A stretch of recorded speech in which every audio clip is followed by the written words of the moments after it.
So this is where I typically come out in the morning and just sit for a little bit.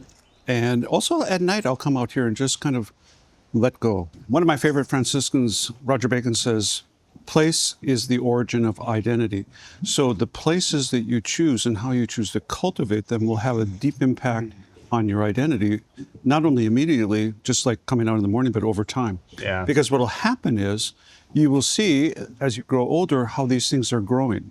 Yeah. And it's symbolic of the changes of season in our own life. And this is, I think I'd mentioned this before, rule of life, that type of dynamic is fluid, and it's going to be changing over the span of your life. Sure. And not to think that everything is pre-planned, but we also have the 4 seasons here as a reminder.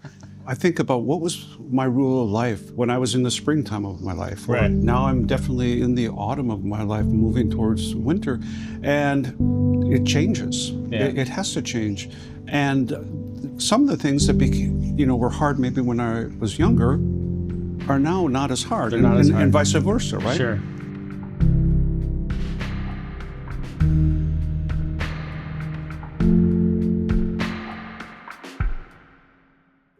In the classical tradition, habitus refers to the formation of virtue through repeated practice. Habits that, over time, shape not just what we do, but who we are. It is through these rhythms that a rule of life becomes not just aspirational, but embodied, part of who we are. You, we don't have to run off to a hermitage somewhere in the mountains. We just need to reorder the space that we already have. So, what does this look like for us today? I've always been convinced, as long as I've been thinking about it, that it's the morning and the evening that are the 2 anchors that a person needs to work on first in developing their own life. So I've spent a lot of time reflecting on, what is my morning like and what are the last hours of the day like? And I think I would start with the morning in as much as, is there any time at all that you can rearrange? Is there any time that you can carve out? Is there any time where you could be by yourself in quiet? What about the evening? Say, what do you have to offer for that? Can you find a moment in the evening where you can be grateful? Because gratitude is the primary dynamic that emerges if you live a rule of life in the power of the Spirit. I find it easier to practice that gratitude in the morning.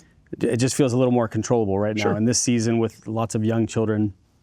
And I had a professor in seminary say, instead of experiencing your children coming to you in the morning as an interruption, what if it was a grace of sorts? What if you could receive them and be grateful to them? And so we have started about a year or 2 ago, my youngest his name is Nate. Nate would walk in the room and we would act like, look who it is. It's Nate. Nate's here. This is amazing. And his face would light up, right? Yeah. And all of a sudden it went from being this like, Nate, we're trying to have our time in the morning here to this sort of joyous celebration of who he is and his presence and things like that. And it was a really helpful reframe. Well, think about what a blessing it was for him, though, also to start the day, to be so received by his parents. To be received as opposed to like, come on, man. At the beginning or end of the day, we can try practicing simple acts of gratitude. That could be a short prayer, an email thanking someone. I try to start my morning with a warm mug of coffee. Holding that object that's warm seems to center me, and it gives me a moment to notice what's in my hands, what's around me, to be present, to practice gratitude through mindful obedience, listening. So if we've worked on trying to look at the beginning of the day and the end of the day, perhaps we could turn our attention also to midday and ask the question, is there any point in time where we could create that little monastic cell and close our eyes for about 10, 15 minutes, breathe in, breathe out.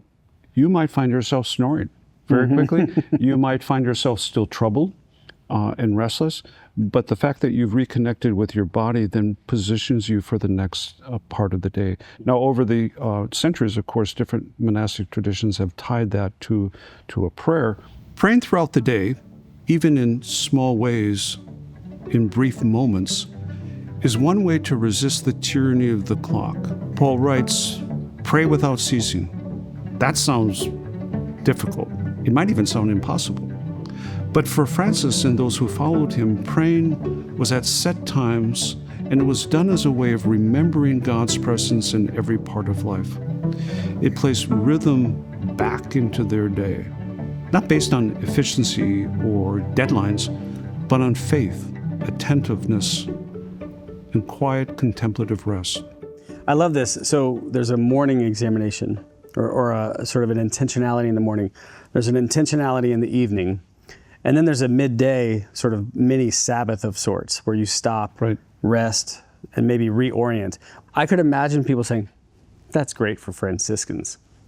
They have this life that lends itself to that. They don't understand my reality, right? But you just said social workers, teachers, manual labor. You touched on a lot of different sort of ways of being in life. So this is something that's accessible, Right. is what you're really saying. Once again, perhaps with this sort of natural tendency that emerges from our body, is to take a break, to take a pause, to take a moment of rest. And That's in this excellent. way, rest is revolutionary. But rest is different than not doing anything. Rest is leisure, and leisure typically involves some engagement of the spirit in some way that's life-giving. What are some of the unspoken rules that have shaped you? Narratives of success or productivity, how work and rest relate, or how God feels about you and the way that that works itself into your daily life? Which of these patterns might be ready for a change?